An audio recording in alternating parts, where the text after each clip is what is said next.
Hello, everybody. Welcome to ZealZaddy. I'm Scott Coventry, and this is our first Tales from the Loop game. I'm super excited to be playing it.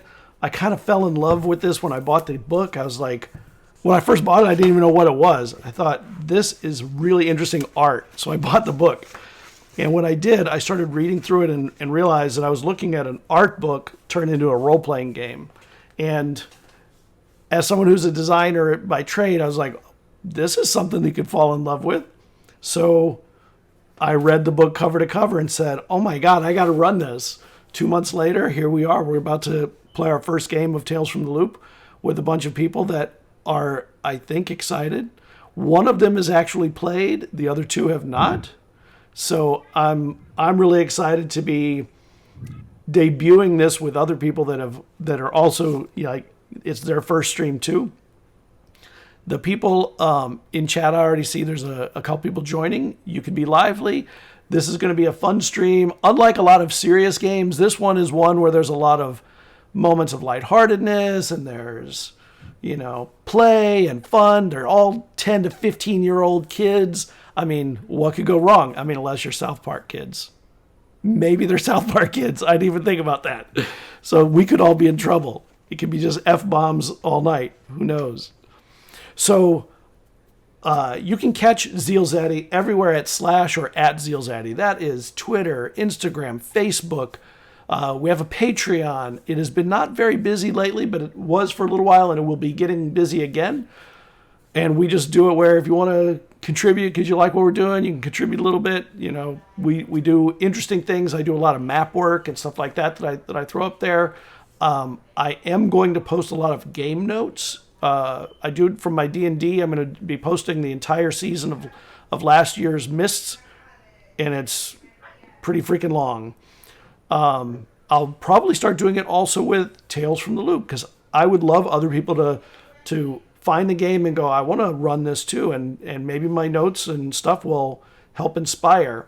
I mean, I don't know if they will or not, but if they do, all the better. The players we have here are also GMs and DMs in their own right, which makes me a little nervous because, like, every one of them is a GM or DM and they know their stuff. So I'm going to go to what would that be? It's your right. My right is Morgan? Yes. Right. Is this right? Yes. No, my left. Point the other direction. My left. To my left is Morgan, and he's going to introduce himself, and we're not going to get into the characters yet because we're going to actually make the characters. We did a little bit of preliminary work, but we're going to make these characters in game, which I think would be a lot of fun. It's a simple game. It is a very streamlined character development process, and it's built so that you cooperate with the other players. This is like min-maxing to the max. You're supposed to take on the role that gives you the maximum value of your role. So, Morgan, hop in. So everybody, I'm Morgan. You may know me, you may not know me. I'm with Mind Flayed Mondays. I am a professional DM, and I run games for clients. So check us out, mindflayedmondays.com. You can find me on Twitter at mindflayedmond, and I'm going to be playing a troublemaker. So I'll leave it at that for right now. All right, let's go down then from you to Jake. Hey guys, so my name is Jake. My handle is at D20 Deputy. I am a long-time 17-year forever DM. I run for a group of people. You can probably find some of our videos on YouTube. My group is called Death by D20. So it's a bunch of fun adventures. We usually play things that have a little bit of darker tones, D&D in Ravenloft, Call of Cthulhu type of stuff. But if that's your jam, then come check us out. All right, and then we're going to slide to your right to Daniel.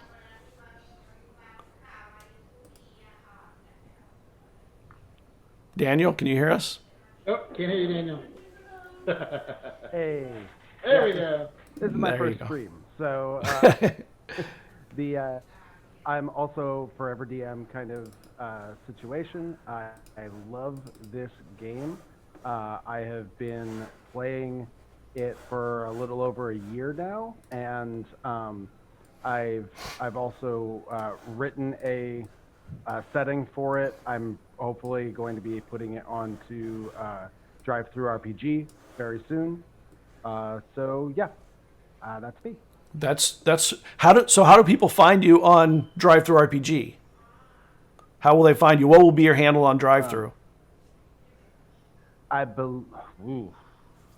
You know what? I think I am. I think I will either change it to Win Ransom, or I'm going to. You know what? I can get back to you on that. I have no idea. To be honest, I have that. At some point, they allow you to upload things with Tales from the Loop stuff on it, and I just haven't gotten quite to that point yet. Sorry, I didn't mean to throw you right into it away. Man. By the way, in chat, I did turn their volume up a little bit. Can you tell me whether they are okay? Can you guys talk a little bit? I want to make sure that our volume levels are equalized a bit. Whole Hideaway, can you hear me? Hola, ¿cómo estás? That's my boy right there, by the way. That's my boy. Hideaway's my boy, so. You're my boy, Blue. He also runs Cthulhu games, by the way. Ooh. Everybody likes Cthulhu. I love Cthulhu. Yeah. I don't know anybody that's like, oh, Cthulhu. Nobody ever says that. Bump them up a bit more. Turn us up to 11. I just did. You're now on 11. I'm going to turn myself down a little bit, too. Because my mic is, like, right in front of me like this, and it is... I should probably turn me down a little more. All right. So... Can you hear us now? Can you hear us now? We good? We at 11? You're at 11 as far as it'll go. So great. This is great. All right, before we get started, for those in chat, I'm going to go over the 6 principles of the loop. It's a very interesting game. The idea is you're playing a movie or TV show from the 1980s, which means that the game is really created collaboratively between the GM and the players. I don't even like to use the term GM for it. I really think of it as the storyteller and the other storytellers, because that's what this game is. It's really about all that storytelling. Area. So the 6 principles to this game, to Tales from the Loop, are, the first one is your hometown is full of strange and fantastic things. So when they say this is the 80s that never was, what that means is this is an alternative 1980s. Science and tech advanced way faster than we did in our current existence. So there are things like hovering vehicles and flying cars and these giant ships that just float almost like blimps, but then move very quickly, and they fly on the magnetic waves of the Earth. Those are called magnetrine ships. And there are robots walking around doing robotic jobs, doing things and functioning in society, way beyond the Roomba that you might have in your room. Yeah, Jake? Question. How prevalent are these machines? Like, is it, I go to school and I jump on a flying bus, but otherwise my normal day is normal? Or is it like, hey, look at that robot that's over there. I see one every so often. Yeah, it's more like seeing a helicopter, seeing a magnetrine ship. You see them frequently enough. They are used a lot for work functions and industrial effects. So, no, you don't have a school bus that flies as of yet. Maybe one day. But you do see robots that are out in the field doing things. Sometimes they just seem to be standing there for weeks or days or what have you, because they're doing some function, or they're saving energy, they're gathering data, what have you. The loop, this loop in particular, being a research loop, has robots all over the place doing things. They also work cooperatively with a lot of people. People run them and manage them and do all that stuff. So it's sort of like a very industrialized robot activities in and around the loop areas, but they're also in other places too now. So they're starting to gain commonplace for a lot of people in their lives. The next one is everyday life is dull and unforgiving.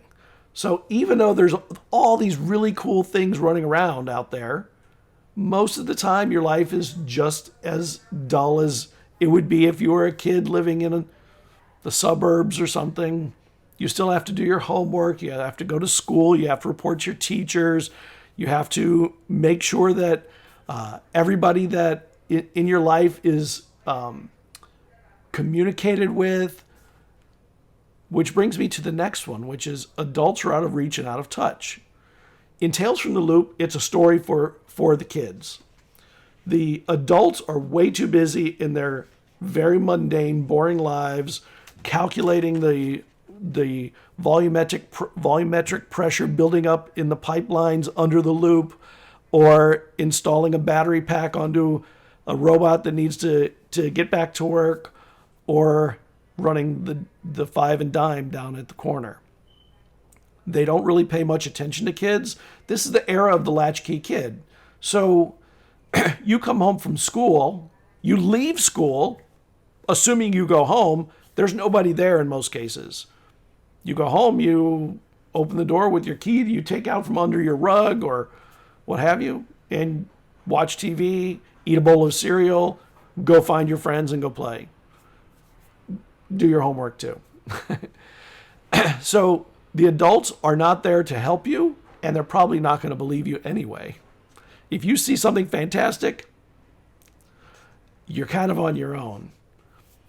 Now, that also brings us to the next one, which is the land of the loop is dangerous, but kids cannot die. The three of you are invulnerable to death. You're not invulnerable to harm, though. And there are a lot of conditions you can take that can hinder you all the way up to broken. Being a broken kid is the next thing before death. You're really hurt badly. You've taken a lot of conditions that have made you suffer, and you need to be healed. The next one is the game is played scene by scene, which means we're going to take turns creating scenes here, and we're going to play through these scenes. I have a lot of things that we'll get through, but you're going to create a lot of stuff that you want to do. You know, if there's ever been a sandbox game that I've ever seen, this is the most sandboxy game I've ever come across. It is built for sandboxing. You put them all in, you have some ideas to make sure they get places, and they create the scenes that make this stuff happen.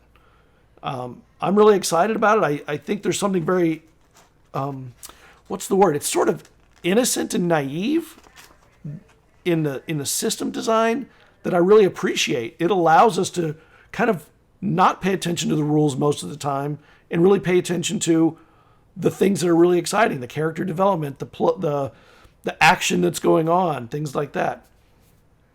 And that leads to the last, which is the world is described collaboratively. When we create a scene, it's not necessarily my scene. It could be your scene. And you can say, you know what, I want to take a scene here. If you think of something that would make a great scene in a movie, in our movie, because it's a collaborative movie, you can totally do it. And we'll run it to the end of that scene till it's done and we feel like we need to move on. So those are the 6 things that are really that make the loop what it is. It's such an interesting game. It's different from anything else I've seen. So I guess let's then start talking about characters. We started a little bit on getting some ideas rolling yesterday, kind of playing with some ideas that everybody had. We have 3 interesting characters. They're all different. I think this time we're going to go backwards. Let's start with Daniel and go around from Daniel to Jake and then Morgan. So, Daniel, why don't you tell us about where you think, where we are with your character and then where we need to go with it. All right. My character is named Oliver Child. He technically his name is Boy Child, but he goes by Oliver, kind of as a joke. He is a foster kid. He was he was given up as a baby, and he ended up in the foster care system. But he's a popular kid, so he is loved by everybody. That's actually his pride, is everybody loves me. But he is kind of searching for his parents and kind of looking around. Every adult that he meets is kind of like, he's like, they're maybe the right age to be them, and so he's kind of looking for parental figures in his life, because his foster parents aren't really focused. I love it. It's like calling your dog dog. What's really funny is there's a book out called The Least One. It was written in the 1960s, I think, and the only reason I know about it is a great uncle of mine wrote it about his family, and it was my kin. And there's a boy in there named Boy Sword, and he was named Boy because his father wanted him to pick his own name when he became a man. So he did that, and then the dad died, and it was like, explain it. He just stayed Boy Sword in real life until much later in his life. He finally changed it. But that is the craziest thing, that you chose this name Boy, and I'm like, wow, I never heard of anyone else do that. Yeah, well, I actually looked it up, and apparently in certain states, I didn't go deep enough to know this whether was Mississippi. Yeah, I don't know. I didn't go deep enough to know if it was Illinois or not. But in some states, they would just name the children who were just foundlings, boy or girl, child, or or doe, or something like that, and something super generic. And then the people who would then adopt them would give them their name. And interesting. Never ended up getting adopted. So what happened if you had like 3 boys? Did they start to number them? Like boy That's 1, boy idea. 2. That's a great question. I don't know. I don't even know if you're allowed to name a kid boy and girl anymore. You probably are, but no one does it, I would think. Somebody does it. I'm sure somebody's done it. Just out of being an asshole. Okay, so you're a foster kid. You have a bunch of foster siblings. Yes. What's your relationship with them like? I think he's like smack dab in the middle of age range.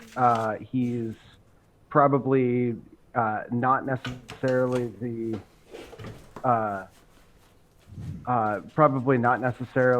the strongest. He's not the strongest, not the fastest, but he doesn't really get picked on because everybody kind of likes him. He puts that out into his world, because he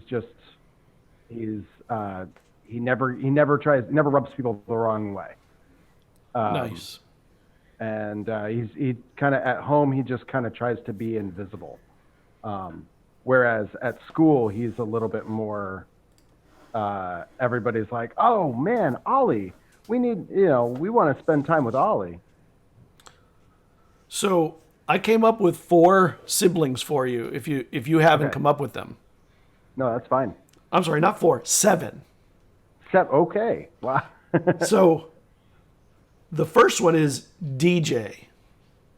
All right. His last name is Sands, and he is a scrappy, fighting, angry, aggressive kid. But he likes you because you don't give him any trouble, and you're kind of there for the house a lot, it seems. The next one is Terry McCombs. One minute. Are these in age order? They could be. You tell me if you want them in age order. I just built them around kind of traits. Right. Let's kind of do that like however you list them out. Okay. Probably the age order that I expect. All right. So we're going to say DJ then is 8. Then the next boy is Terry. He's a quiet one. You know when they say you got to be wary of the quiet ones, they turn out to be the axe murderers? This could be that one. He watches things and he has odd perspectives to things, and he has no respect for animals and things like that. So he's one that you tell me what your relationship is with him, but he's the quiet one that kind of stays in the back and isn't afraid to be mean or cruel to people or pet or animals. We're going to put him at 10. The next boy is Fletcher, and he reads a lot.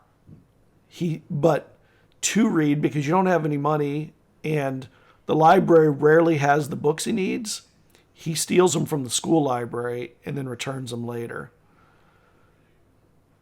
Okay. They only let him take 1 or 2 books out. He'll load up a backpack and barrel them all out if he can. But he'll return them always too. The next one is a girl. Let's say that Fletcher is 11. Brianna, this is the first girl. She is 9. And she is into makeup that is way too bright, which totally fits the era. I mean, fuchsia and hot pink, aqua, bright turquoise, blues that just are like neon glow. And she also loves when she crimps her hair and puts the little waves in them, the little tiny frizzy waves. Okay.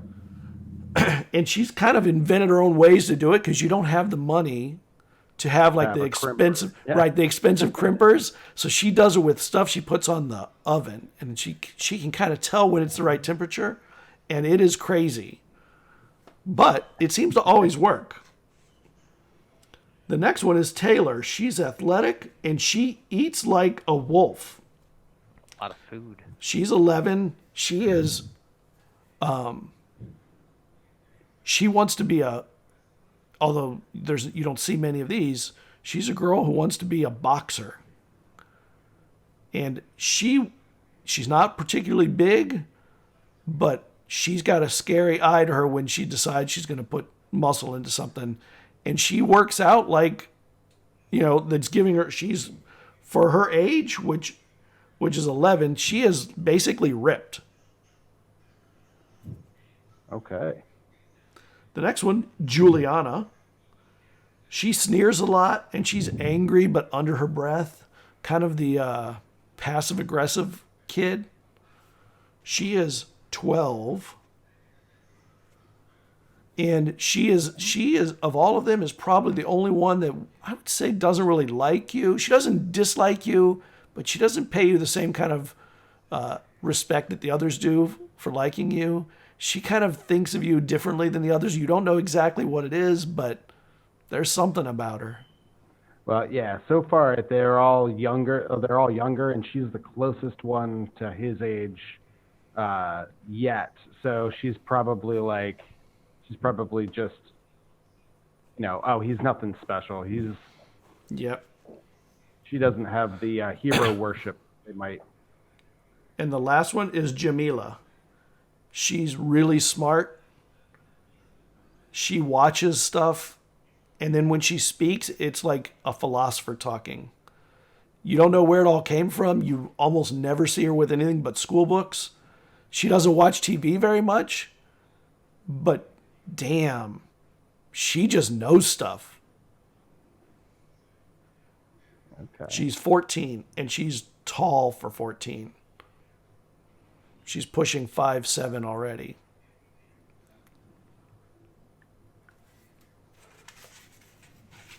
Your foster mom, her name's Corrine Madison, and the foster dad is Alex Madison.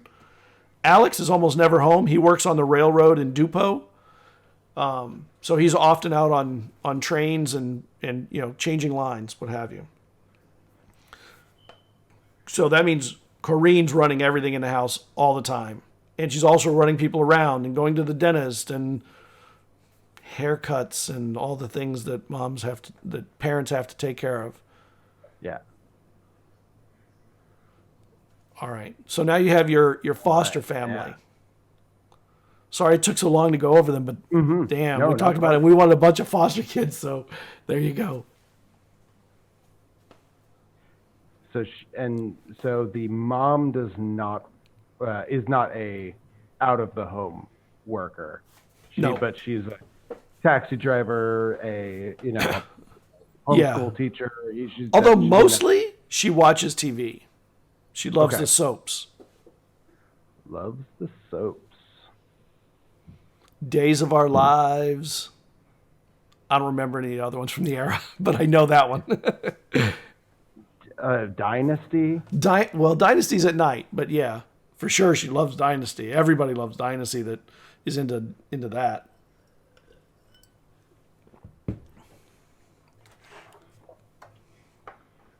She kind of, in a way, even though there's a foster mom there, everyone feels like their own latchkey kids.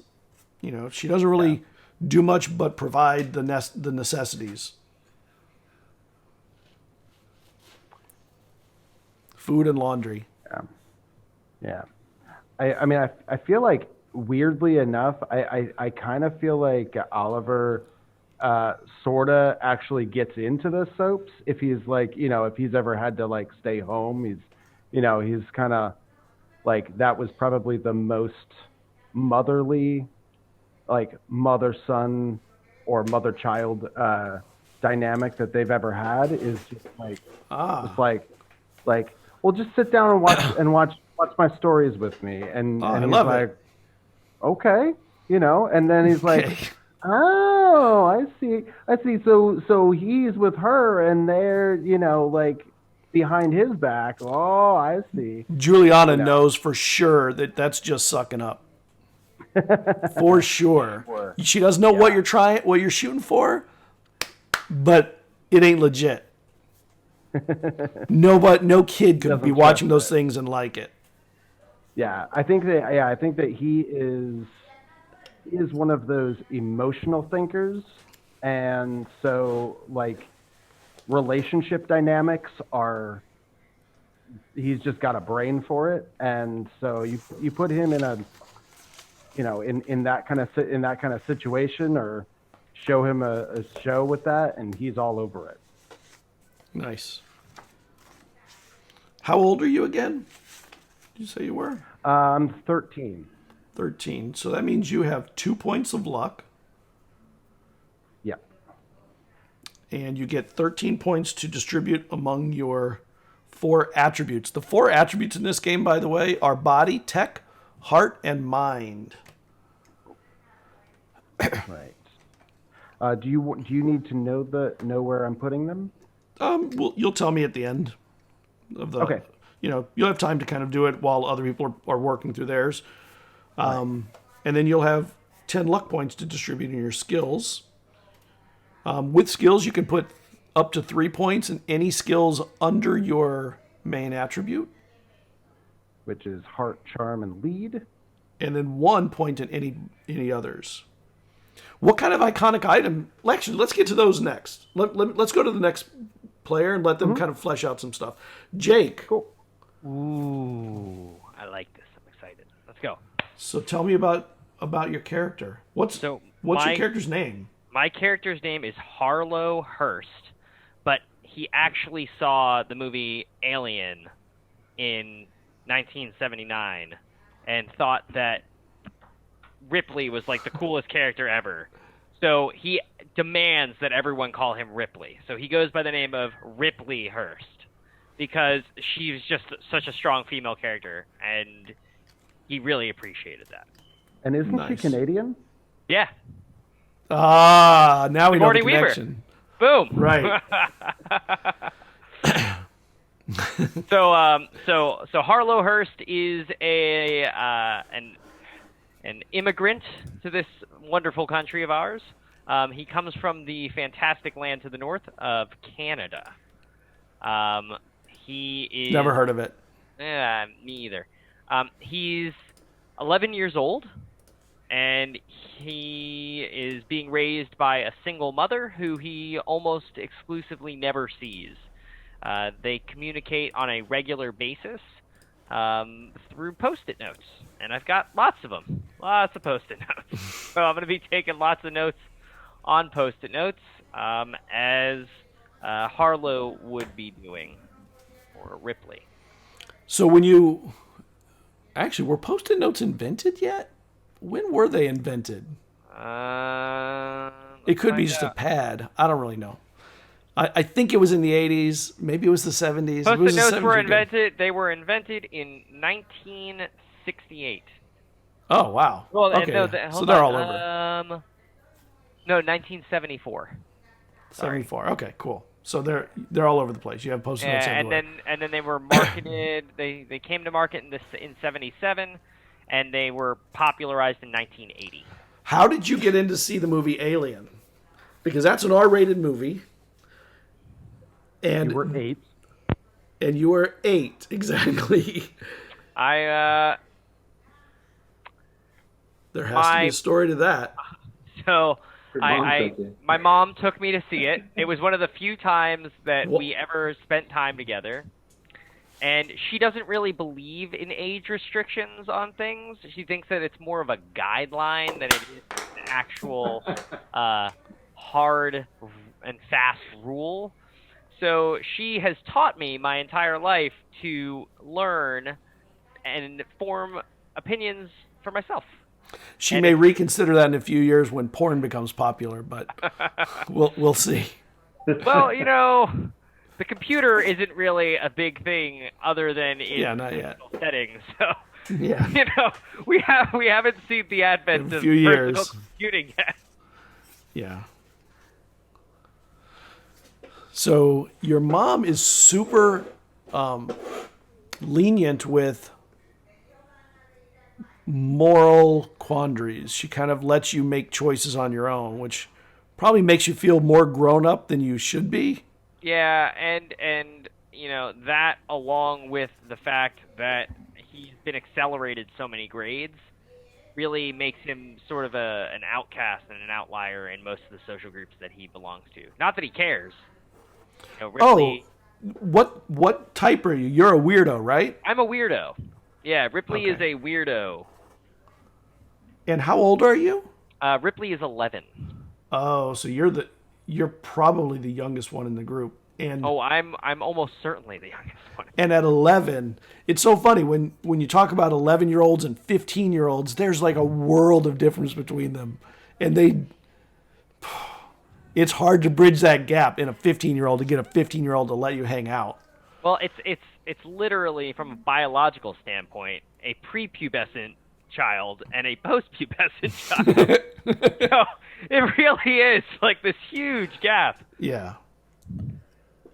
So it'll be interesting to see what that dynamic looks like.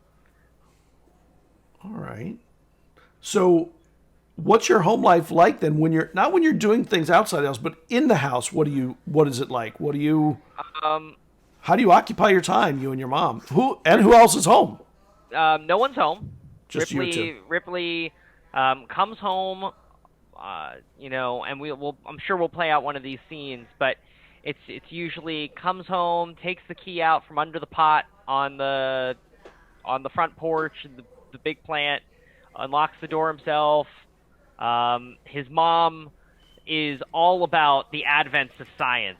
She's a quantum physicist, and she's way ahead of her time, especially for a woman working in the science field. And she thinks that anything that has been invented by science is the greatest thing that has ever existed. So TV dinners and flash frozen food are a favorite around here. Right. So Ripley has become adept at heating things up in the oven and or microwave. That's interesting and exciting. Oh, sorry about that. And other than that, Ripley loves sci-fi, comics, pulp fiction type of stuff. So when you're alone, you embrace the actual child in you rather than the forced grown-up in you. Yeah. Are you in public? Do you do that too? I think in public, I act in a way that it just seems natural to me. I think that because I've been forced to grow up so much faster, there are things that Ripley just sort of takes for granted that he knows how to do that, another 11-year-old might not know how to do, like cooking and cleaning and taking care of himself, and he's just way more self-sufficient than you would otherwise think an 11-year-old is or would be. And because of that, that's just normal, right? No one has to tell him to do his homework. No one has to tell him to want to read books. No one, it's just things that, he has this, and funny enough, he has a drive that he has seen his mom overcome so much stuff through knowledge alone. He really genuinely believes that knowledge is power, and, in a very naive way, thinks that more knowledge must mean more power. And if I want to be able to have whatever I want, I just need to know as much stuff as I possibly can. So, sounds legit. At least to you. at least to me. So, that's sort of his persona. All right, I like it. So you're going to have because you're 11, you'll have 4 luck points, and you'll also have 10 points in skills, and you'll be able to distribute 11 points to your 4 attributes. Morgan, What's up? tell us about your character. Well, he is. I was originally going to go 14, but I think since we got a 13 and an 11-year-old, I'm going to make him 13. So he's age 13. His name is Ethan Myers. He is a troublemaker. His drive is he wants to do anything he can to get away from home, stay away from home. Like he wants to move out of this town as quick as he can. While he's living here, he doesn't want to be at his house as much as possible. Mainly because of his problem. His father drinks a lot and he's very abusive, both verbally and even physical at times when he's really drunk. And a lot of that stems back to the fact that his mother died when he was young, which is something that his dad has never talked about and doesn't seem to want to talk about it ever. His father is a locksmith by day and an alcoholic by night. So, which has caused Ethan to grow up with a lot of anger. And that's where his anchor comes into place, which is his uncle. His uncle is a former military member who moved back to town and opened up a dojo, Aikido Thai Karate. Yeah. Ooh. Damn. And he runs a local karate dojo, and he is the one who basically helps Ethan deal with his anger. And as I was telling you the other night, there's 3 things he loves: karate, writing about the truth.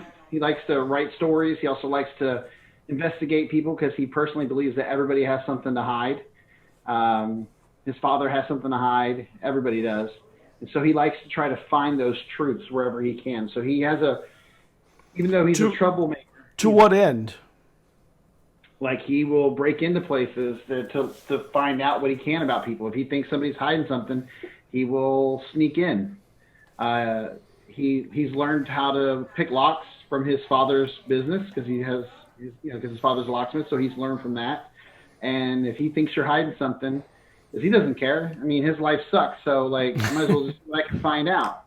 And so because of that, he does that. And the other thing he likes to do is stand up to bullies, anybody, adults or kids. He tells them what's what, which is his pride. He stood up to a teacher who was bullying a kid once. And he got in trouble.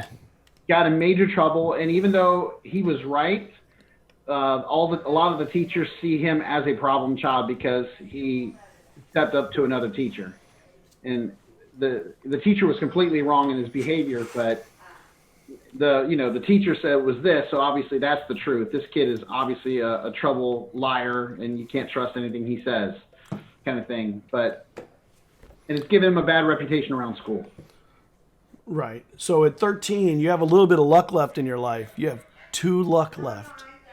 So, but they're slowly fading away. Every year you get a little older, you get closer to that impending doom of 16ness. When all hell breaks loose and you have nothing to fall back on. I like the idea of your dad being a drunk that is also a locksmith. Every now and then when he when he's abusive to you in some way, often the next day he'll bring you a little token or gift. You don't know where he gets it. He doesn't have a lot of money, so it's not like you can just splurge on stuff. I mean, they're not expensive things, but they're odd things. They're always used. So think about maybe he gave you something that would be actually you find interesting and valuable and kind of cool to have. Not necessarily that it has to be your iconic item, but something that you can have on you that kind of is at least of all the shitbag things he does, he realizes every now and then that he messed up. Yeah. The leather jacket he has, it's a worn out jacket. But that's what he brought him, and he loves this jacket. Fits him perfectly. Cool. And wears it whenever he can. What's your dad's name? Thomas Myers. Thomas. All right, so you're going to have 13 points to put to your 4 attributes, and 10 points to your skills. You can put up to 3 in any of your key skills. Only 1 is maximum in any other skills. So, I think you have all your points. Let's go back around. I want to go back around to Daniel real quick. Let's talk about, because there's a few things that I want to kind of iron out, like an iconic item and your problem. Yeah. I'm not sure about what the problem is that I want to do. I kind of, and I know that one problem that he's got is that he doesn't know who his parents are. Yeah. But I kind of want it. I don't kind of want it to not be just that. That's the only thing he's got going on in his life. Yeah, it doesn't even have to be your problem. It can just be something you believe, and it's not your problem.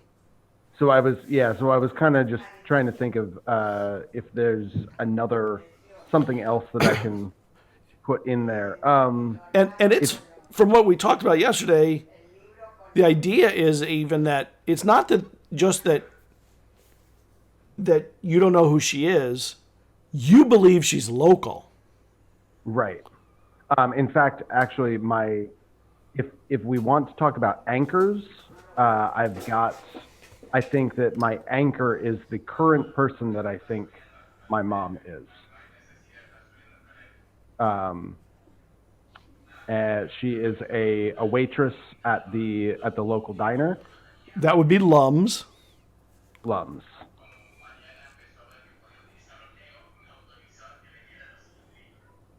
And she is. Let me see if I don't have. What's a good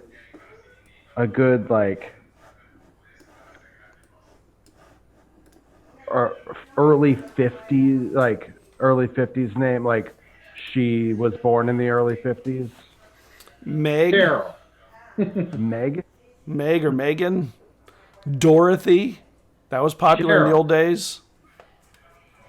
Cheryl became more popular in the 60s, I think, than in the 50s. Betty was very popular in the 50s. Let's see. I like Meg. Okay.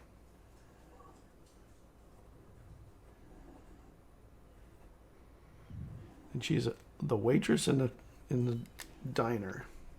And why do you suspect her? Well, for one thing, she's nice to me. Okay. When I come in, I will go in there all by myself, sometimes and order, a hot chocolate or something like that, and so she'll talk to me, and like we kind of have a similar hair color, that kind of thing. But who knows? That might be dyed, but he's just kind of reaching for,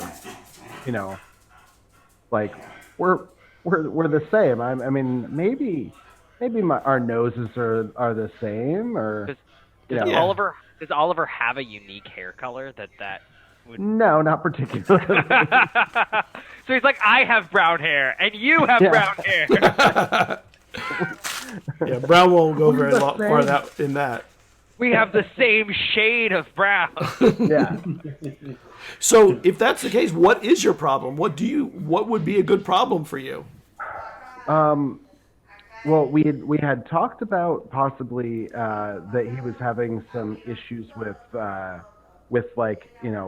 science or something along those lines that he was trying to get help with. But then again, he was getting help with it from Ripley. Is it only science, or is it basically science and math? Like, are those the things that are? Yeah, I think science and math specifically. Okay. All right. So you're failing out of the pretty important subjects, especially in a place where the whole place is turning into a high-tech region. Yes. Yeah, that is a problem. You're going to have to solve that. You're going to have 2 nights to do it. Right. I've got to learn everything there is to know about quantum physics in a weekend. So, if that's your problem... go on. Sorry. That's the kind of thing that we'd actually do. Like, all right, I've got this much time to just cram, and you pass the test barely, but you pass it, and then you just mind dump everything else. So what's your drive then? Like, what makes you? He wants to be worthy. He wants to be seen as helpful, useful, good at things, and kind of if he gets in the news for solving a crime or something like that, he's that's a feather in his cap. He's his nice. Do you his think mom's bound to come and seek him out.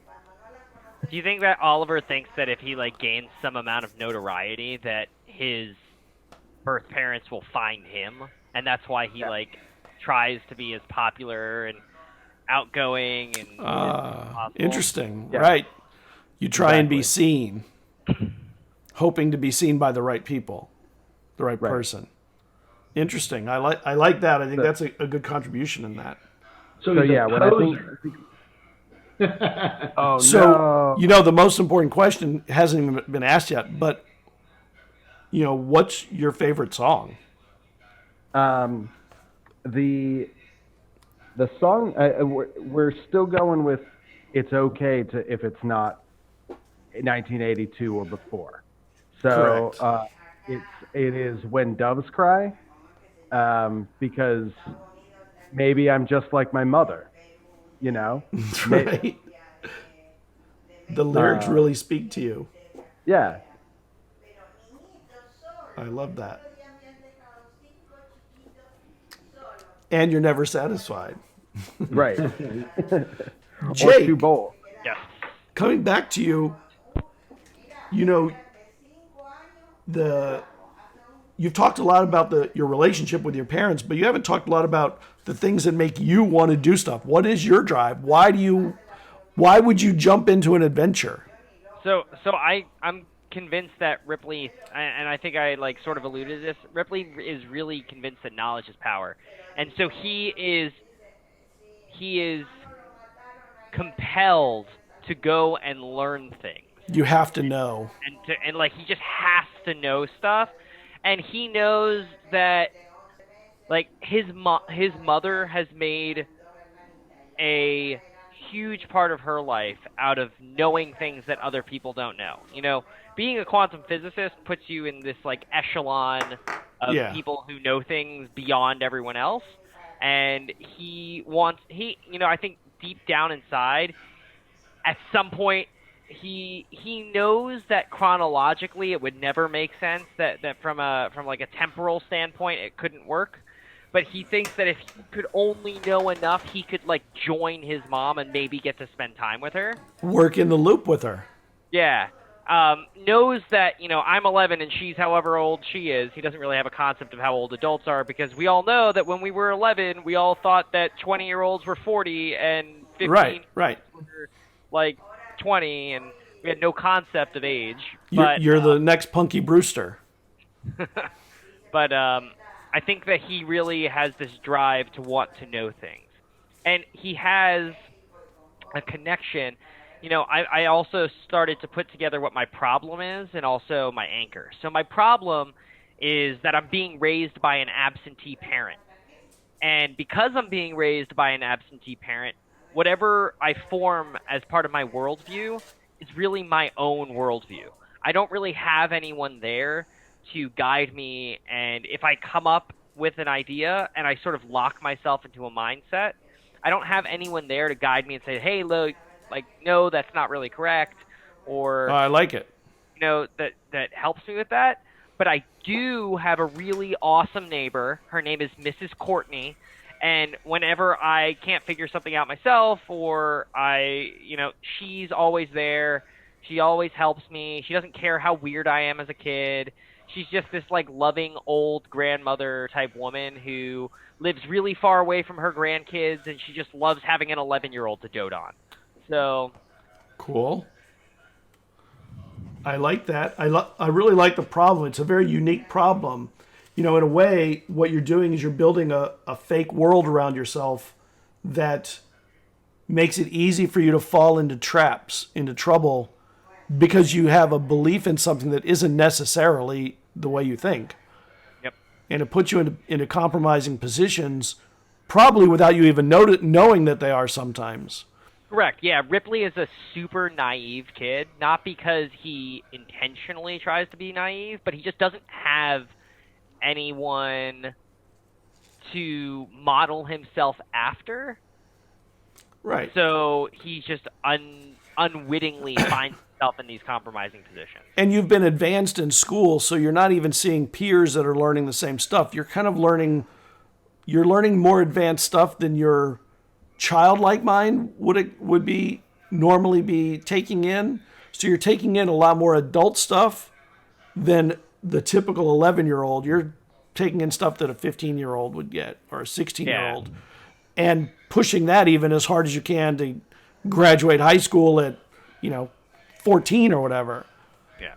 And making a lot of people not like you because of that, because this is the 80s. It's not the era when the nerds were the cool thing yet. The nerds take over in the 90s.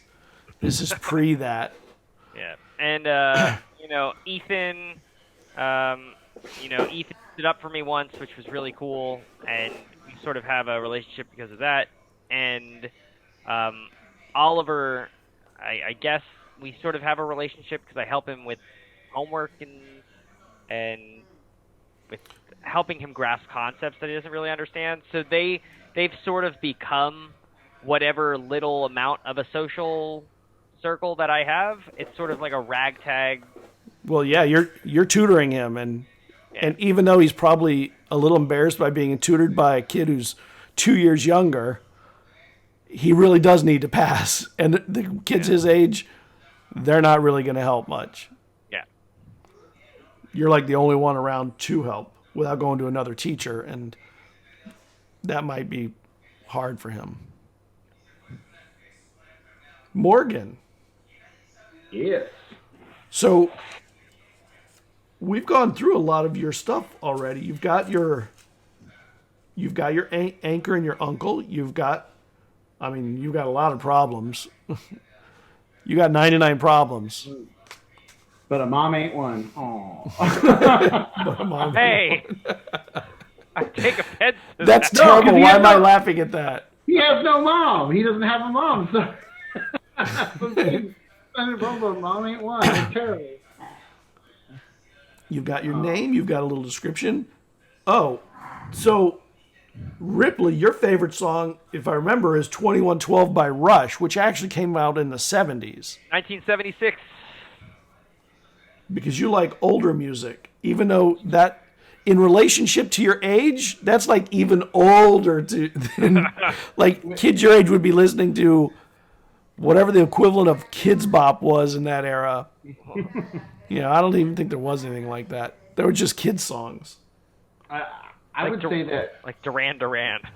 I would say it's one of the Duran things. Duran got really popular on MTV when it came out in like 1980. Duran Duran was cool. That's what I'm saying. That's what people were listening to. Yeah. I would say that's one of the things that Harley, Ripley, and Ethan connect on as well, because my uncle introduced me to older music, and I ended up choosing "Carry On, Wayward Son" as my song, which also came out in 1976. So What's wrong with you kids? we have jacked up family lives. And we like Pulp Fiction and old school like rock music. Yeah. Oh. And Man, now You're trying way- to avoid being a Rick Astley fan or something. yeah, You're trying to. By the way, I also saw Aliens, and I saw it because I picked the locks on the side of the theater and got in. That's how I did it. So your item is a set of lockpicks that you got from Yes. your dad. and I took it from his work stuff when he was drunk one night, so he probably thinks he lost them somewhere. He doesn't realize I took them. Yeah. now And how long ago did Ripley move to Cahokia. to Cahokia. I think that Ripley probably moved here like when he was maybe like 7. Okay. So probably like 4 years ago. So I got an idea. This Fleon's situation sounds like it could have been a formative bond for our group. We could have. I charmed my way in. I was like, my mom's just right in there, and so I also went to see Alien. I love that. Same time we met in the theater, and we kind of sat near you guys so that it looked like your mom took all 3 of us. Who jumped when the alien popped out of the stomach? Oh, definitely me. And what about Ethan? Ethan was just fascinated with the story, the writing, and the special effects. He was all into the nerdy parts of it. He wasn't even like freaked out by it. He was just like, "Wow, that's the way they made that is incredible." Like he was just like, "This is Don so good." Hurt is such an amazing actor. Yeah. So Ripley, I mean, obviously you're named after a character. I mean, but how did you handle these horrific scenes? I think that my mom spent the entire movie just explaining to me like how special effects actually work, and like was like pointing out that they really aren't real. Well, she could be explaining though that there are xenomorphic animals in the world that do things like that to other animals. Yeah. That zombify ants and And she was just explaining. He was just fascinated. I think he was more fascinated by the movie than he was like. And you know the other thing is Alien 1 is more of an action movie than it is a horror movie, like some of the later Alien franchise. And so I think that he was just like really fascinated by like the action sequences and like just really thought that it was a cool movie, and it was like totally over his head. He was an 8-year-old kid watching Alien. So. It was a totally scary movie, and I know because I saw it in the movie theater when I shouldn't have in real life. Yeah. And it was scary as shit. I When you're used to things like Logan's Run coming out, and you're like, oh, that's it? Or The Wolf Man, and then suddenly you see Alien? Yeah. Damn, that's like a whole new level of scare. I think Ethan would have been more scared, but I think the reason why he was so fascinated was because his mom, he could hear her explaining how these special effects work. That's what made him like, oh, okay. Like at that point, he was like more into her conversation while looking at it than he was into getting scared. So as the movie went on, you guys started moving closer to his mom as she explained things. In no way was that mitigating for Oliver. It was terrifying. It was still terrifying. I was 10 and I was just like, oh my God. You say, okay, so it's not real. And then she'd be like, well, but there are xenomorphic things. I'm like, oh my God. Right? No benefit. Yes, I love it.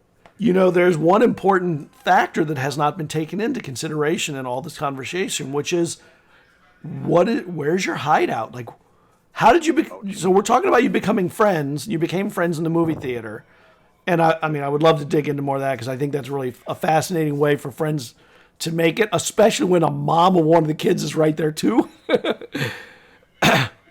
What if the hideout, I know we were talking a little bit before about like being in a boxcar or what if it is the movie theater? I'd be down with the hideout being the movie theater. Because like, you know, that's the one place where we can go. We know we can all get in because I know how way to get in. He can charm his way in. And it's the one place where we don't have to worry about being seen by different social circles or whatever for like our popular kid here. I like that you have a way in through the back. Like maybe you've rigged the key so that all of you can kind of get in with like a hairpin. Like, yeah. And it goes in behind the movie screen. So nobody's ever back there. It doesn't go in even to the main room. It kind of goes in behind the movie screen. You can kind of get in there and you know, have your privacy while you talk. What if backwards from the back? What if we've like, you know, over time, what if there's like a janitor or something and we like befriended him? And I love it. He's like a mutual bond for all of us. Yeah, And like we bring him 6-packs or something from my dad's fridge. Hook him up. Well, he loves you then. Yeah. His And name he gives you junior mints. Yeah. These are almost expired. And what if? No, what they're if he, expired. You get the expired ones. He can't take the others, but they just expired yesterday. He grabs like the expired candy, and anytime there's like a new movie that comes out, we like go to the theater and we get to watch it from the actual projection box instead of having to pay for it to sit down in there. Oh. Sorry. All I got today for you are non-Perel. All I have for you today are non-Perels. Sorry, They're terrible. But I have 8 boxes of them. That doesn't make it better. Okay, so I think that we have the characters and the beginnings of their relationship made. So let's maybe we should take like a 5-minute break, come back and start our scenes. That'll give you a few minutes to kind of think through what you want to do and plan out some ideas. And when we come back on, why don't we come back and do the first scenes, your character scene. This is everyday life. This is, it's not, I mean, it can have trouble, but it's just a scene to set who you are in the world and let our viewers, all of those in chat, and eventually in the future, wow, we're going to be in the future, in VODs that'll be on YouTube, let them know who your characters are. So we're going to take a 5-minute break. We'll be right back. And we'll see you in a few, everybody.